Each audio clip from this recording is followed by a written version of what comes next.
Vocês já pegaram aquele dia que você trabalha numa conta, numa planilha, fica cansado, desgastado para chegar no outro lado, aí chega no final do dia, tá cansado, aí a pessoa, você não fez nada, eu tava só sentada. Aí você tá lá exausto, assim, né? Por quê? Cérebro é um grande consumidor de energia. Cansa mesmo. Quando você descarrega a adrenalina, ele tira todo o oxigênio que iria para o cérebro para pensar e manda para o corpo. Tua capacidade de raciocínio vai lá embaixo, fica desse tamanho. Você só pura emoção, você reage instintivamente. Você está protegendo a sua sobrevivência. Porém, se os seus sensores monitorarem e disserem, não tem problema nenhum, é só uma palestrinha bobinha na parte da manhã para ver negócio de Vênus, beleza, então, aí ele manda através de impulsos elétricos um comando para cá, para o neocórtex, ou também conhecido como córtex, depende da nomenclatura, depende mesmo, que é onde está a nossa capacidade criativa, onde estão os nossos neurônios, que é, outro detalhe, que não é a quantidade de neurônios que importa, o que importa sim é o que as ligações entre eles. É isso que de fato importa. Nesse caso daqui, os neurônios começam a funcionar, trocar informações. Eles precisam de oxigênio, porque o impulso, a troca entre eles é elétrica. Se sumiu o oxigênio, acabou a tua capacidade criativa. É aqui que está a lógica. Aliás, aqui é que prevalece, que faz nós, seres humanos, prevalecermos nesse planeta. Nós somos os mais fortes aqui? Nós somos o quê? Os mais inteligentes, criativos. Isso permite que a gente se adapte. Darwin. Não é o mais forte, não é uma nada. É quem sobrevive, é quem melhor se adapta. Comece a pensar como é que você vai se adaptar ao seu cliente. Isso é vendedor inteligente.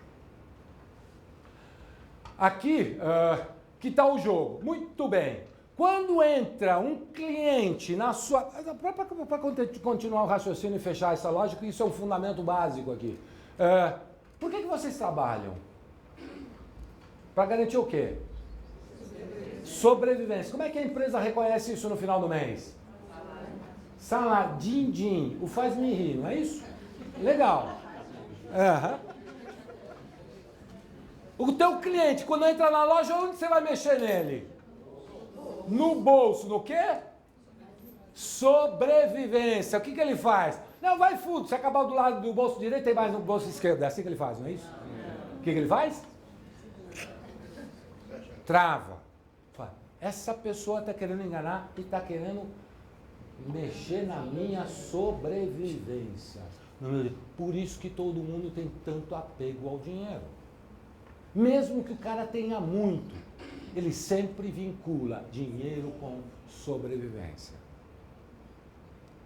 E aí começa o mecanismo de defesa de ele olhar para você, deixa eu ver o que eu não vou gostar nessa pessoa para não ter que comprar. Tô louco, eu tenho necessidade, preciso, mas quero também por outro lado, olha a dualidade. Somos seres instáveis, complexos, incoerentes. Nós e o nosso cliente também. E é com isso que a gente tem que lidar. Muito bem, vamos ver se a gente entender isso daqui. A gente consegue fechar todo o esquema aqui, pelo menos os conceitos básicos aqui de vocês. Bom, o ser humano, quando a gente compra uma grande balela, que nós somos seres racionais. Nós somos seres racionais, uma ova. Nós somos seres emocionais que pensamos. Essa é a nossa diferença. Muito bem, olha só as principais razões de compra.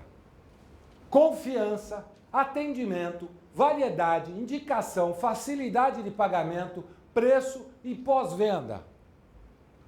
Essas duas aqui são aspectos racionais ou emocionais? Emocionais. Olha só, isso aqui era uma pesquisa da revista Venda Mais, 1.256 clientes. Agora, o interessante dessa pesquisa aqui, o que eu gosto dela é, observe o seguinte, olha, 69,53, dois aspectos emocionais, é múltipla escolha, tá? A pessoa podia lançar mais aqui.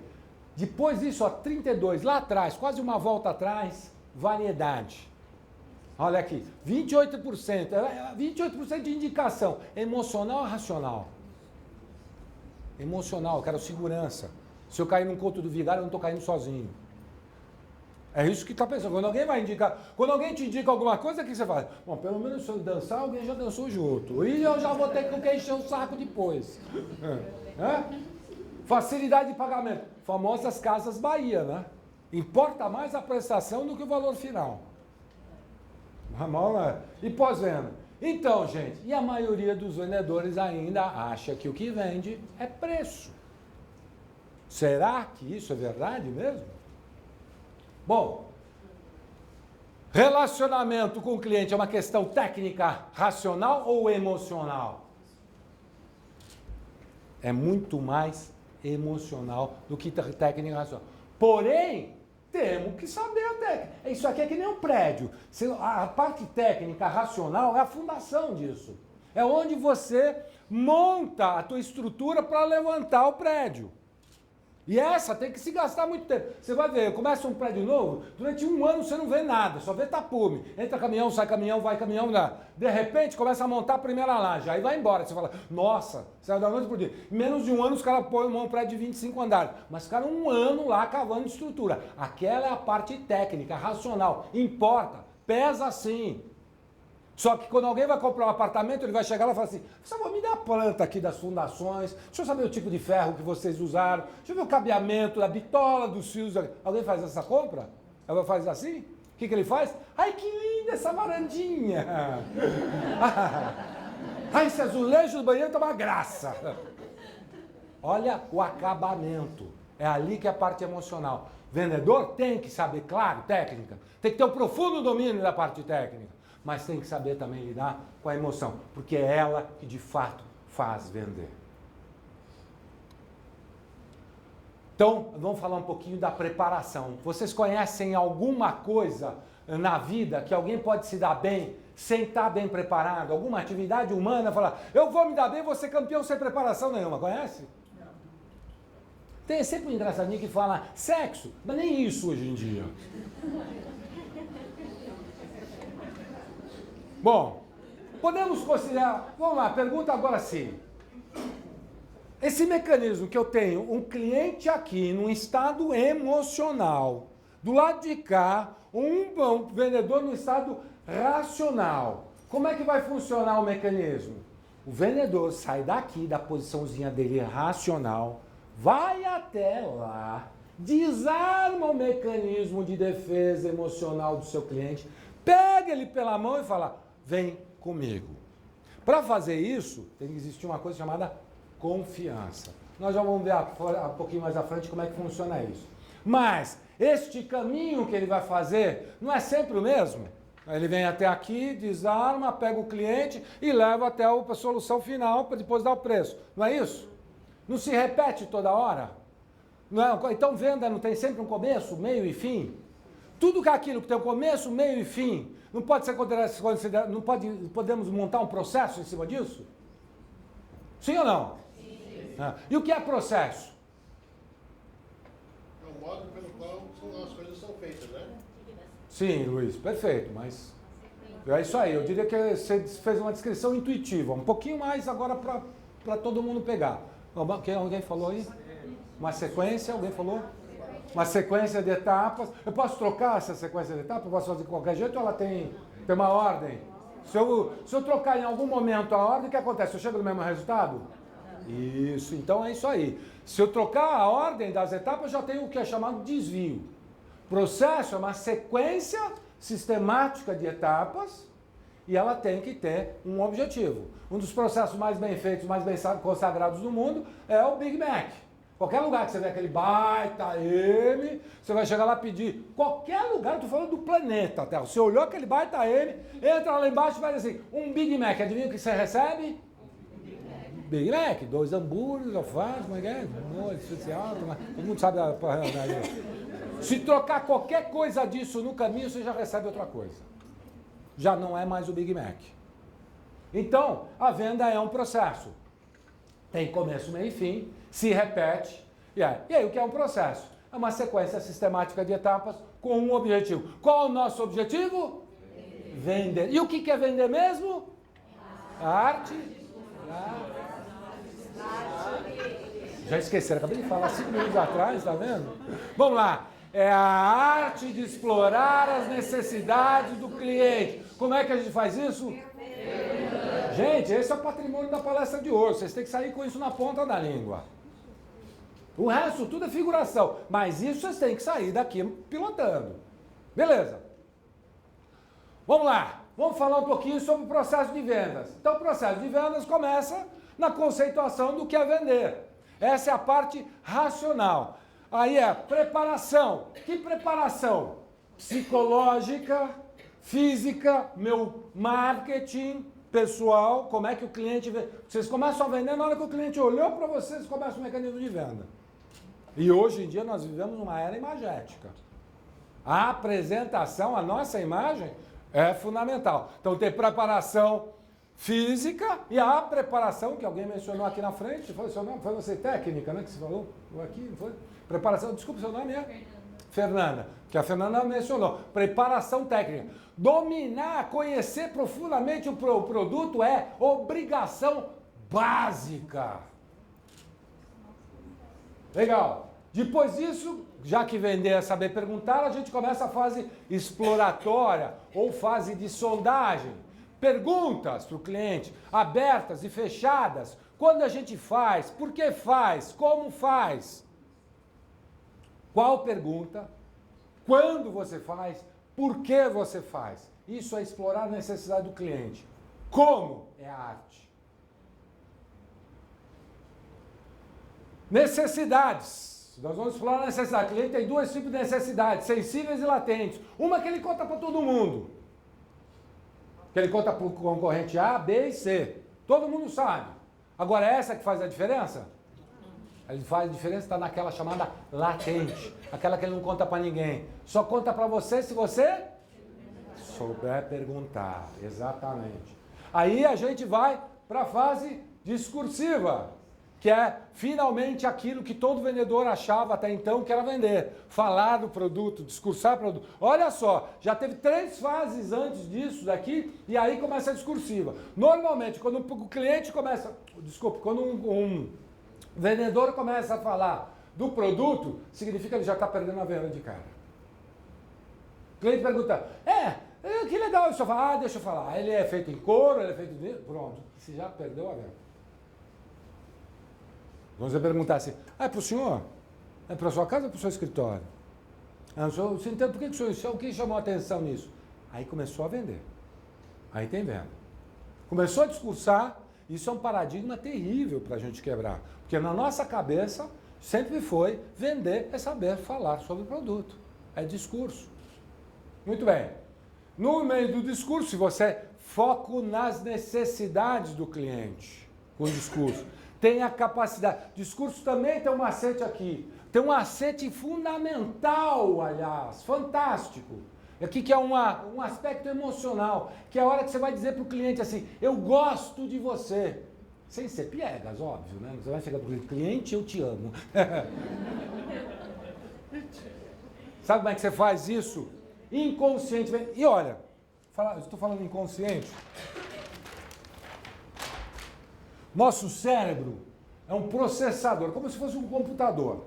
Ele funciona a bagatela de 40 milhões, bilhões de bits por segundo.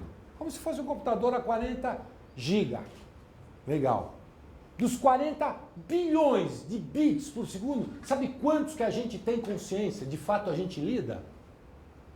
Alguém pode dar um chute aqui? Pode dar um chute percentual, por exemplo. Quanto? 5%. Quem dá menos? 1%. Quem dá menos? 0,00.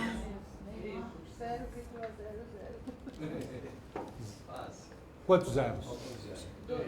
2. Depois da vírgula. Depois da vírgula? Seu nome é? Cláudio. Cláudia. Nós temos consciência, nosso cérebro processa conscientemente.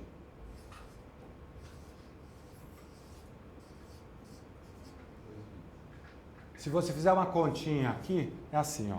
0. Aí você põe uma sequenciazinha de 7 zeros, 7, e aí você põe o número 5 e põe um percentual.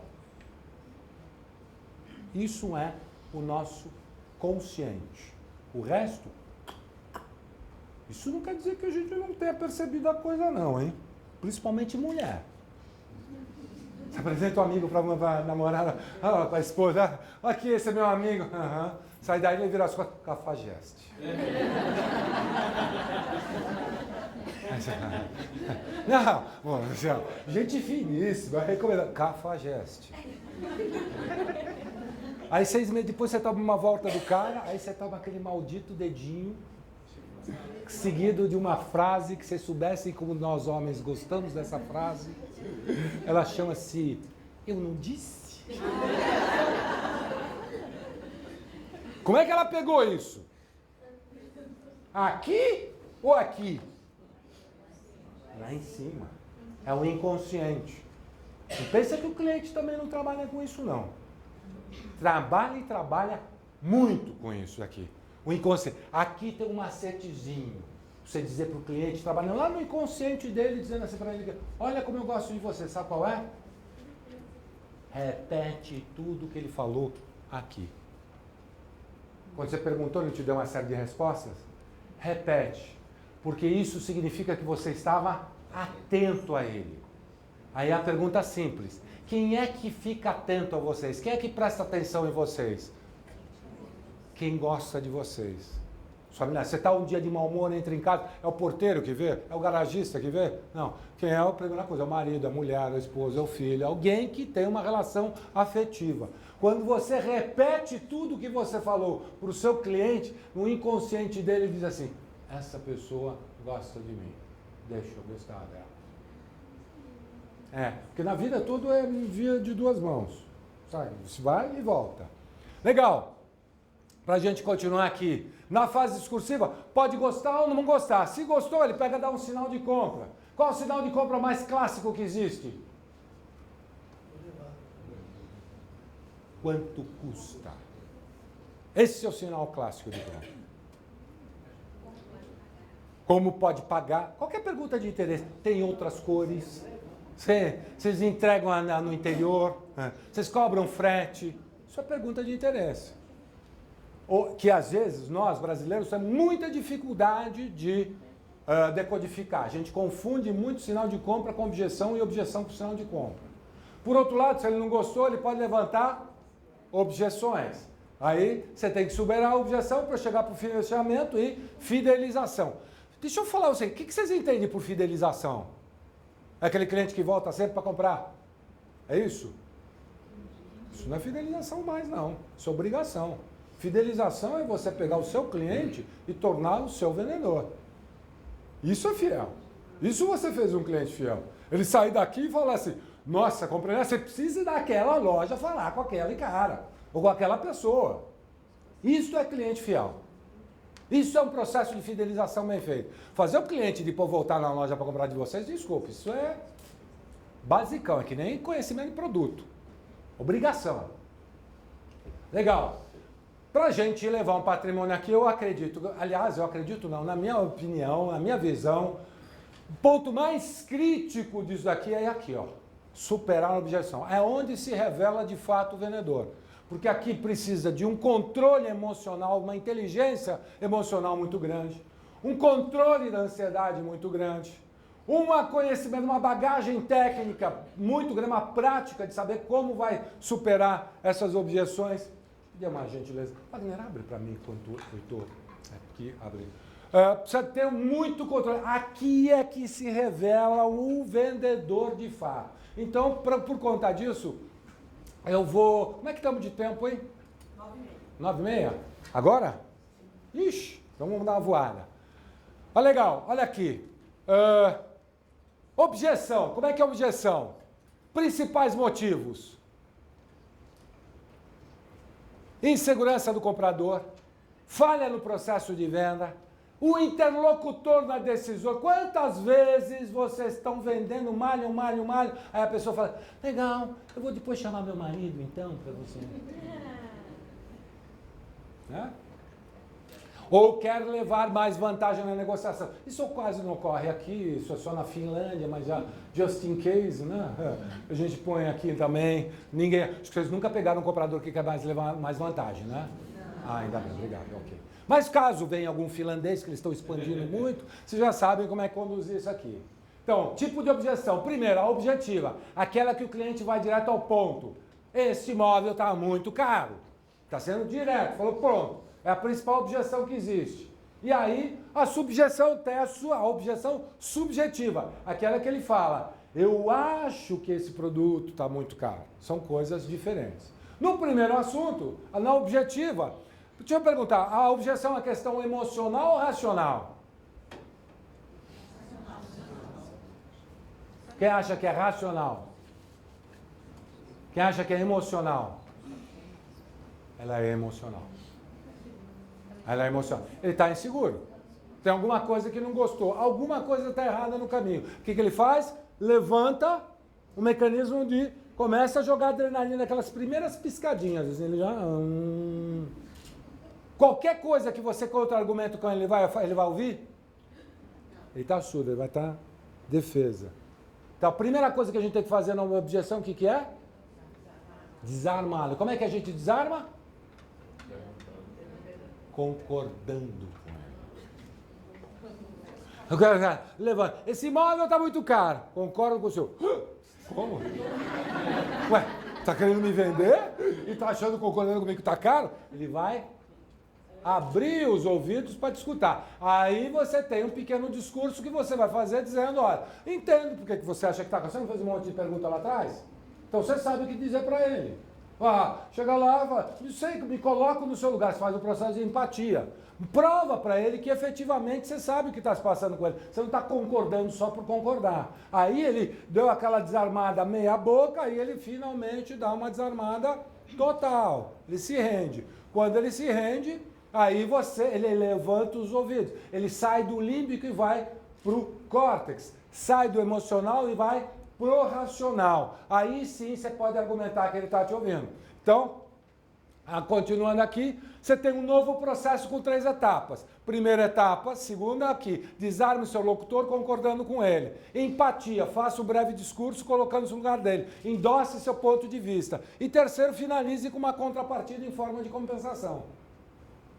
Olha, entendo, concordo com o senhor. Ele dá aquela desarmada. Se eu estivesse no seu lugar, eu estaria pensando uma coisa. Estou fazendo uma casa nova, com tantos gastos, construção, acabamento é hora que começa a pegar mesmo. E fora isso, tem as despesas normais, escola de criança, condomínio, etc, etc. Claro que o senhor tem que achar que está caro. Aí, até que enfim, alguém me entendeu nesse momento? Pode falar, pô, continua. Mas, aí você fala, pô, a condição desse imóvel. Aí você vai. Aí ele está pronto para te ouvir a argumentação. Caso contrário, não tem argumentação lógica que se supere.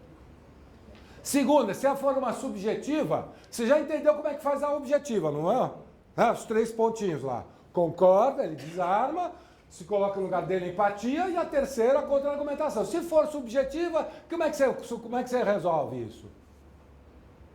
Ele fala, eu acho que está caro. É a mesma coisa que ele falar, está caro? Então é diferente. E como é que você supera essa aqui? Como é que você lida com a subjetiva?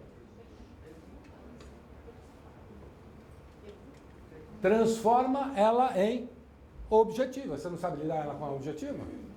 Transforma em objetiva. E como é que a gente transforma em objetiva? O cara fala, eu acho que está caro.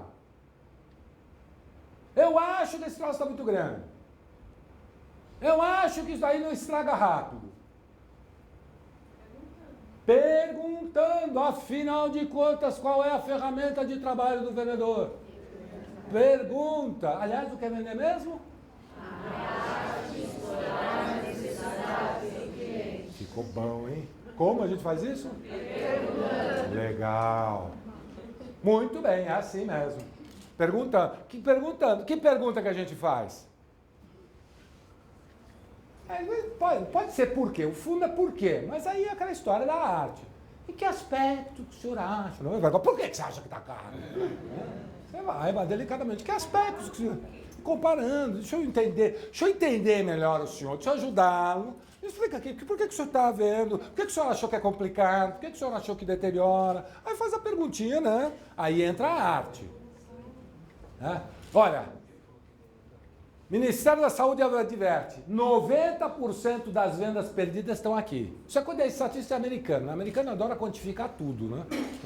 Isso aqui eu tirei de um treinamento da American Airlines. 90% das vendas perdidas estão nas objeções, na superação da objeção. Por quê? Porque é um aspecto emocional e todo mundo trata ele como racional. Basicamente é isso. Então, o vendedor lida com dois pilares, o de fundamentos, a parte técnica, aquilo que você faz a fundação, e depois outra coisa que chama refinamento. Aqui começam a entrar as características de personalidade, persuasão, marketing pessoal, comunicação, rapport, sintonia, controle de ansiedade, uma série de outros aspectos. Basicamente, cada pontinho desse aqui você vai usar um macetezinho emocional para dar o acabamento. É que nem fazer o bolo e depois enfeitá-lo. Os fatores decisivos numa interação de vendas: confiança, segurança e credibilidade. Vamos entender um pouquinho isso que eu falei, pelo menos é o outro aspecto que eu diria, olha, legal, se sair com esse patrimônio daqui tem mais um. Entender direitinho o que significa confiança. Confiança tem dois grandes pilares. É uma estrutura leve, fácil de cair, que fica lá em cima, super difícil de ser construída, e tem dois grandes pilares, um credibilidade e outro a segurança. Esse daqui é um fator eminentemente corporativo. O que é isso daqui? O que é a confiança? Está ligado a reputação, qualidade e integridade. Falaram mal da empresa? Ele não compra. Qualquer um desses aqui, se cair, esse troço vai para o chão. Só que esse pilar daqui é corporativo. Reputação, qualidade daquilo que você está vendendo. É boa, ruim? Se for ruim, esquece. Bumba, vai para o chão. Integridade, aquilo que eu estou falando é aquilo que vai acontecer de fato? Ou se tiver hoje, mentira tem perna curta. É preferível você perder o negócio do que perder o cliente. Ah, o outro concorrente está falando aquilo. Você sabe que é mentira, deixa ele fazer negócio. Você perdeu aquele negócio ali, mas ele vai se dar mal lá, um ano depois ele volta. E volta com tudo. E aí começa o mecanismo de fidelização de fato. Agora, aqui do lado de cá, segurança, esse é um fator pessoal. É aqui, ó. Cara a cara, eu com o cliente, interagindo ali, naquele, né? Isso é o momento que efetivamente você vai passar segurança. E ali é o famoso, para segurança, é o famoso chá, né? Chá, vocês conhecem a sigla chá? Chá de C, conhecimento, H de habilidade e o outro, atitude. Olha, esses dois daqui, até que a empresa pode ajudar, mas esse daqui de baixo, ou você traz de casa, de novo, aqui que está a arte. Bom, boa comunicação. Vamos falar rapidinho sobre a comunicação, que é um dos aspectos agora. Eu vou falar um pouquinho de refinamentos. A gente falou toda a parte de fundamentos, da estruturação da comunicação. Vamos falar do processo aqui de comunicação. Muito bem. Estabeleça claramente seu objetivo. Diga para o cliente onde é que você vai chegar. Quando você fala onde vai chegar, você desarma o límbico dele.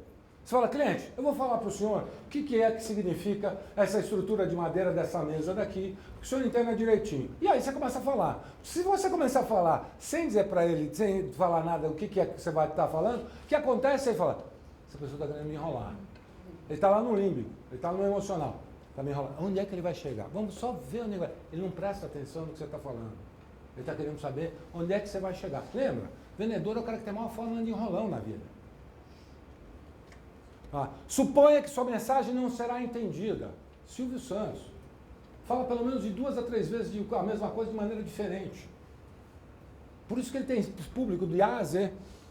Ele consegue ter uma comunicação com todo o público. Só um segundinho, um intervalo aqui para abastecimento.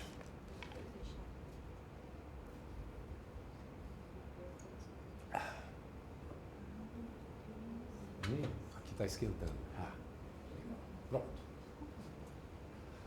Exercite a dicção, gente. Hoje em dia, para falar principalmente com o celular, para discutir negócios com o cliente, não existe coisa mais horrível no mundo. Eu trabalhei com telecomunicações muitos anos. Ninguém me pega falando no telefone no celular mais do que 2 minutos. Em primeiro lugar, é uma ligação ruim, péssima, não tem nitidez. Por mais que você fale lá, fala 2, o cara entende 12, fala 3, o cara entende 6. Isso quando escuta, porque às vezes nem escuta. Segundo, ligação cara. Terceiro, aquele troço é um emissor de micro-ondas. Cada vez que você fica falando naquele troço, eu fico olhando os adolescentes derretendo a bateria, falando pose, como se for namoram. Aquilo é um emissor de micro-ondas. Aquilo está cozinhando o cérebro. Ninguém sabe no que vai dar esse troço ainda. Ele é muito novo. Espera mais uns 20 anos, você vê começar a aparecer doenças decorrentes do celular.